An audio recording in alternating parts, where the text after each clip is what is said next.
Ime, you talked the other day about how maybe Jason's hunting fouls too much.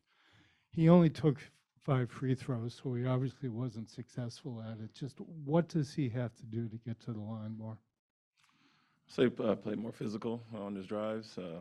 This team is really loading up and clogging the paint at times, and so whether he's going to the basket or making the right read, which is a kick out, we're asking him to be decisive and aggressive and physical with it. A lot of times he's getting kind of floating, going off one leg when he can plant and go off two and finish a little bit stronger. And so I think that'll draw some contact. Then when I mentioned hunting fouls, I'm thinking it's taking him off his shots a little bit, and we're just telling him to be decisive. He's done it all year, seen every coverage, and for the most part, has kind of picked those apart. And so want more of the same in the finals, obviously. Tim, standing over here.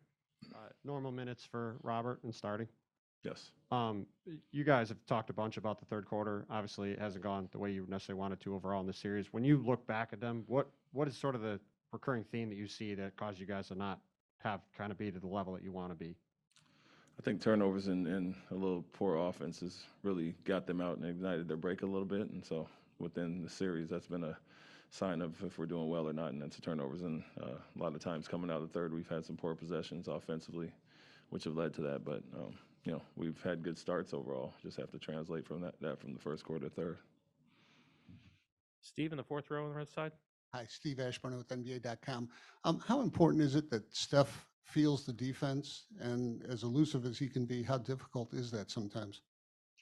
Yeah, I mean, that's what we pride ourselves on, being one of the toughest physical defensive-minded teams. And at times, we're allowing our guards to kind of dictate where they want to pick them up. And some of those things, it's creating some space and opportunity for them to get downhill with some of the picks that they're setting around half court. So have to be a little bit more deliberate about that, understanding he can stretch the floor. And we don't want to bring our bigs that far off and where he has a ton of room to operate. But we do want to impact him and not let him just get ahead of steam coming down. So we trust Marcus and Derek and our guys to do that.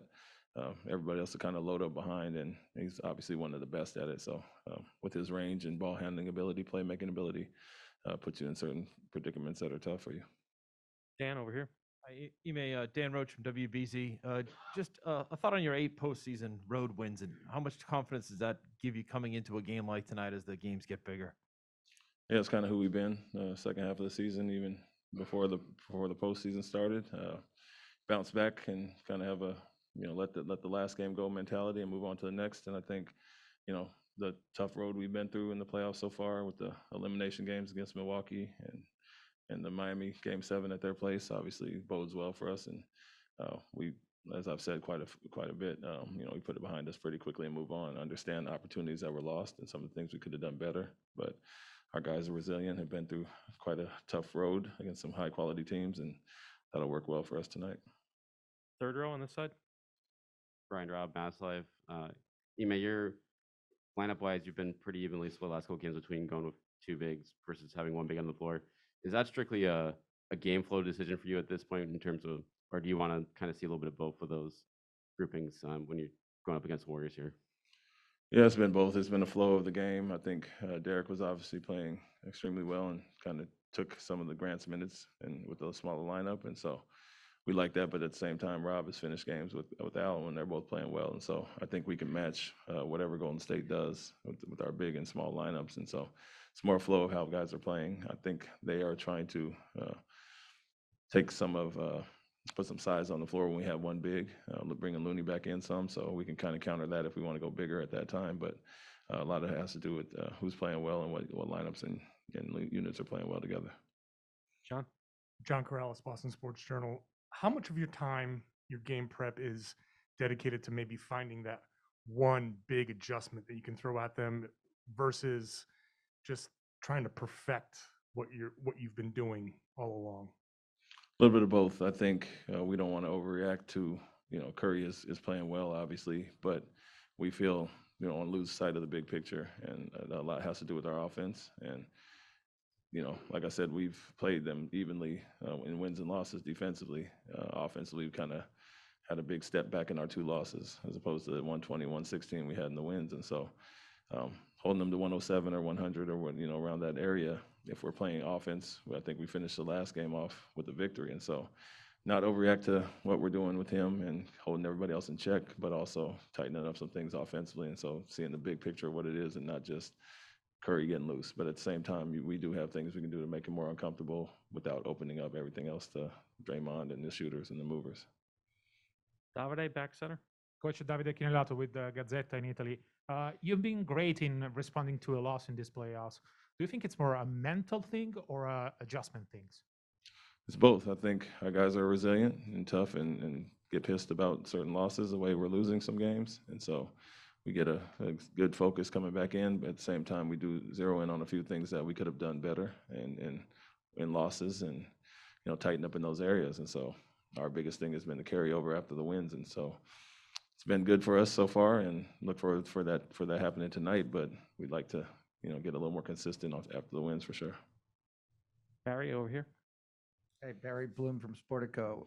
How much do you think this just comes down to when you look at the ebb and flow of the series? Just the final, who has the best last 10 minutes of the series? Seems to play out like that. The first halves have been pretty even so far.